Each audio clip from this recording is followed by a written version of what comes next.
श्री गणेशाय नमः। आज मैं आपको सुनाने जा रही हूँ समस्त मनोकामनाओं को पूर्ण करने वाली और रोग भय आदि सभी बाधाओं से मुक्ति दिलाने वाली मंगलवार व्रत कथा। आइए शुरू करते हैं मंगलवार व्रत कथा। ओम नमो भगवते हनुमते नमः। एक बार नैमिषारण्य तीर्थ में 88,000 मुनि एकत्र होकर सूत जी से पूछने लगे, हे महामुने, आपने हमें अनेक पुराणों की कथाएं सुनाई हैं। अब आप हमें ऐसा व्रत और उसकी कथा बताएं जिसके करने से संतान की प्राप्ति हो तथा मनुष्यों के रोग शोक आदि सभी दुख दर्द दूर हो जाएं और सभी मनुष्य भय मुक्त होकर जीवन यापन करें। कलयुग में सभी जीवों की आयु बहुत कम है। इस पर यदि उन्हें रोग चिंता के कष्ट लगे रहेंगे तो फिर वे श्री हरि के चरणों में अपना ध्यान कैसे लगा सकेंगे। श्री सूत जी ने कहा, हे मुनियों, एक बार युधिष्ठिर ने भी भगवान श्री कृष्ण से लोक कल्याण हेतु यही प्रश्न किया था। भगवान श्री कृष्ण और युधिष्ठिर का संवाद मैं आपके सामने कहता हूँ, ध्यान देकर सुने। एक समय हस्तिनापुर की राजसभा में योगी राज श्री कृष्ण बैठे हुए थे। तब युधिष्ठिर ने भगवान श्री कृष्ण से प्रश्न किया, हे प्रभु नंद नंदन गोविंद, आपने मुझे अनेक कथाएं सुनाई हैं। आज कृपा कर कोई ऐसा व्रत या कथा सुनाएं जिसके करने से मनुष्य रोग मुक्त, चिंता तथा भय से मुक्त हो तथा उसे पुत्र की प्राप्ति हो। हे प्रभु, बिना पुत्र मनुष्य का जीवन व्यर्थ है, क्योंकि वह नरकगामी होता है। पुत्र के बिना मनुष्य पितृ ऋण से भी छुटकारा नहीं पा सकता। उसके पितृलोक में अतृप्त रहते हैं। तब भगवान श्री कृष्ण ने कहा, हे राजन, मैं एक प्राचीन इतिहास सुनाता हूँ, आप उसे ध्यान पूर्वक सुने। एक समय की बात है, कुंडलपुर नामक एक नगर में एक ब्राह्मण रहता था जिसका नाम नंदा था। वह अत्यंत बुद्धिमान था। उसका गुजारा जैसे तैसे चल ही जाता था, परंतु वह बहुत दुखी रहता था क्योंकि उसके कोई संतान नहीं थी और उसकी पत्नी जिसका नाम सुनंदा था वह पतिव्रता नारी थी। वह भक्ति पूर्वक श्री हनुमान जी की आराधना करती थी। मंगलवार के दिन व्रत करके अंत में भोजन बनाकर हनुमान जी को भोग लगाने के पश्चात स्वयं भोजन करती थी। एक दिन मंगलवार को गृह कार्य की अधिकता के कारण वह हनुमान जी को भोग न लगा सकी और इस पर उसे बहुत दुख हुआ और उसने स्वयं भी भोजन नहीं किया और मन ही मन यह प्रण किया कि अब मैं अगले मंगलवार को हनुमान जी को भोग लगाकर ही अन्न जल ग्रहण करूंगी। 6 दिन तक ब्राह्मणी सुनंदा अपने प्रण के अनुसार भूखी प्यासी और निराहार रही, परंतु 7वें दिन मंगलवार को वह प्रातः काल ही मूर्छित होकर गिर पड़ी। सुनंदा की इस असीम भक्ति से श्री हनुमान जी अत्यंत प्रसन्न हुए और उसके सम्मुख प्रकट होकर बोले, सुनंदा, मैं तेरी भक्ति से बहुत प्रसन्न हूँ, तू उठ और वरदान मांग। सुनंदा अपने आराध्य देव श्री हनुमान जी को अपने समक्ष पाकर आनंद से विह्वल हो गई और उनके चरणों में गिर पड़ी और बोली, हे प्रभु, मेरी कोई संतान नहीं है, कृपा करके मुझे संतान प्राप्ति का वरदान दे। तब श्री हनुमान जी ने कहा, तेरी इच्छा पूर्ण होगी, तेरे यहाँ एक कन्या उत्पन्न होगी, उसके अष्टांग प्रतिदिन सोना दिया करेंगे।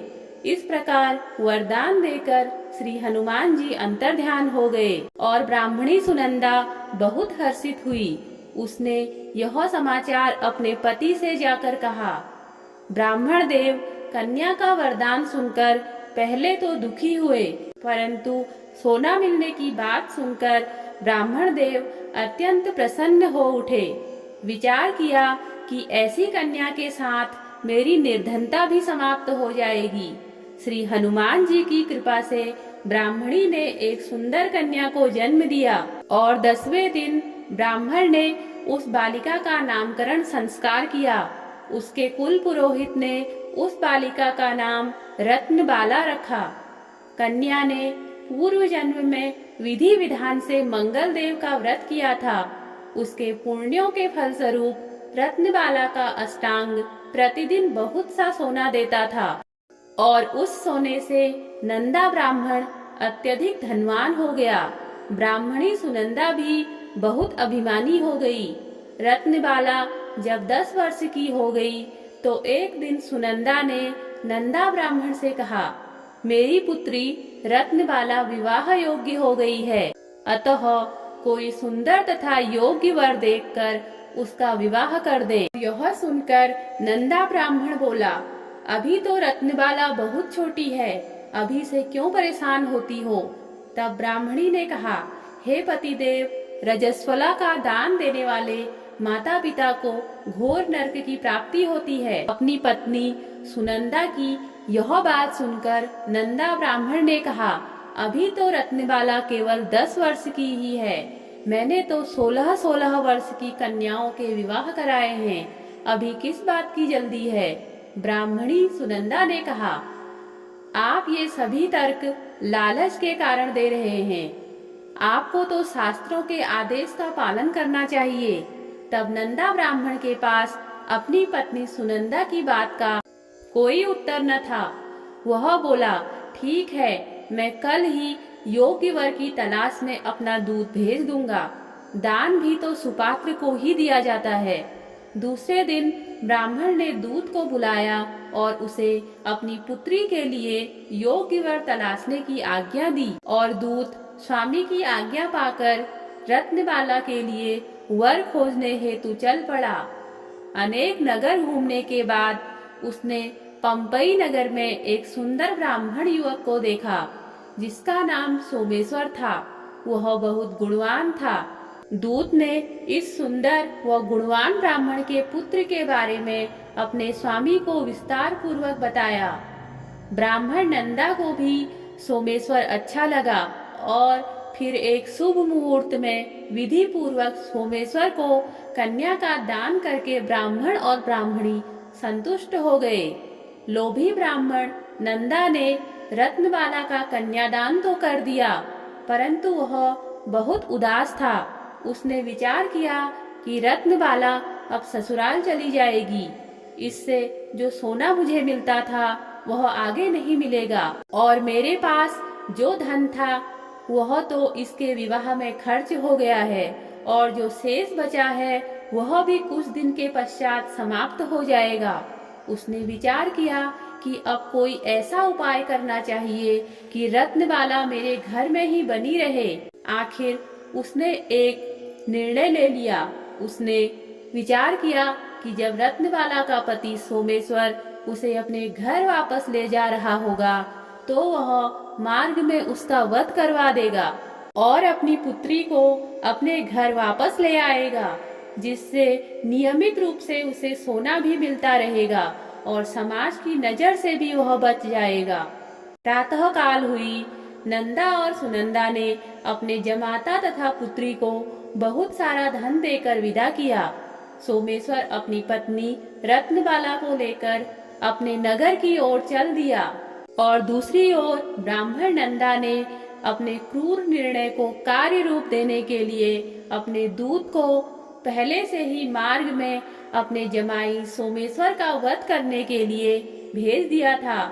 दूत मार्ग में ही छिप कर बैठा था और जैसे ही सोमेश्वर उसके छिपे स्थान पर पहुंचा, ब्राह्मण दूत ने स्वामी की आज्ञा का पालन करते हुए सोमेश्वर का वध कर दिया और यह समाचार ब्राह्मण तक भी पहुंचा दिया। अपने जमाता के वध का समाचार सुनकर नंदा ब्राह्मण अपनी पत्नी सुनंदा के साथ वहां पहुंचा और जोर जोर से रोने लगा और वह अपनी पुत्री से बोला, पुत्री, भगवान की यह कैसी इच्छा थी, लेकिन भगवान की इच्छा के आगे किसी का कोई वश नहीं चलता।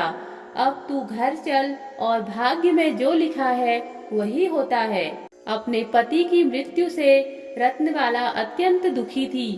उसने मरने की ठान ली और उसने विलाप करते हुए अपने माता पिता से सती होने की इच्छा जताई। माता पिता ने बहुत समझाया लेकिन वह न मानी। तब ब्राह्मण नंदा यह विचार करने लगा, मैंने व्यर्थ ही अपने जमाता का वध किया और अपने सिर पाप लिया। रत्नवाला अपने पति के साथ मरने को तैयार है। मेरा तो दोनों तरफ से मरण हो गया। धन तो अब मिलेगा नहीं। जमाई वध के पाप के फलस्वरूप यमलोक में यातना भुगतनी पड़ेगी।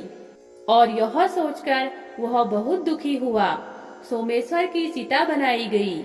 रत्नबाला सती होने की इच्छा से पति का सिर अपनी गोद में रखकर चिता में बैठ गई।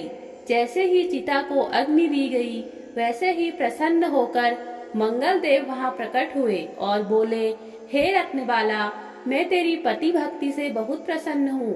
तू वरदान मांग। रत्नबाला ने अपने पति का जीवन दान मांगा। मंगल देव बोले, रत्नबाला, तेरा पति अजर अमर है। इसके अतिरिक्त तेरी जो इच्छा हो वह वर मांग। तब रत्नबाला ने कहा, हे ग्रहों के स्वामी, यदि आप मुझ पर प्रसन्न हैं तो मुझे यह वरदान दीजिए कि जो भी मनुष्य मंगलवार के दिन प्रातःकाल लाल पुष्प लाल चंदन से पूजन करे, उसे रोग व्याधि न हो, स्वजनों से कभी वियोग न हो, सर्प अग्नि तथा शत्रुओं का कभी भय न हो और उसका परिवार सभी प्रकार के सुखों से भरा रहे। ऋणकर्ता ऋण मुक्त होकर धन संपत्ति का स्वामी हो जाए। जो स्त्री मंगलवार का व्रत करे वह कभी विधवा न हो।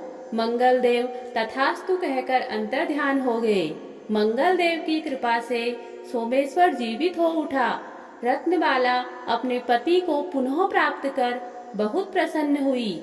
सोमेश्वर अपनी पत्नी को लेकर अपने नगर की ओर चल दिया और रत्नबाला को यह पता चल गया था कि उसके पति की हत्या उसके लालची पिता ने करवाई थी, लेकिन उसने इसे किसी को नहीं बताया। उसने पिता को क्षमा कर दिया। पति पत्नी ने आजीवन मंगलवार का व्रत किया और मंगल देव की कृपा से इस लोक का सुख ऐश्वर्य भोग कर अंत में स्वर्ग लोक को गए। इस प्रकार मंगलवार की व्रत कथा संपूर्ण होती है।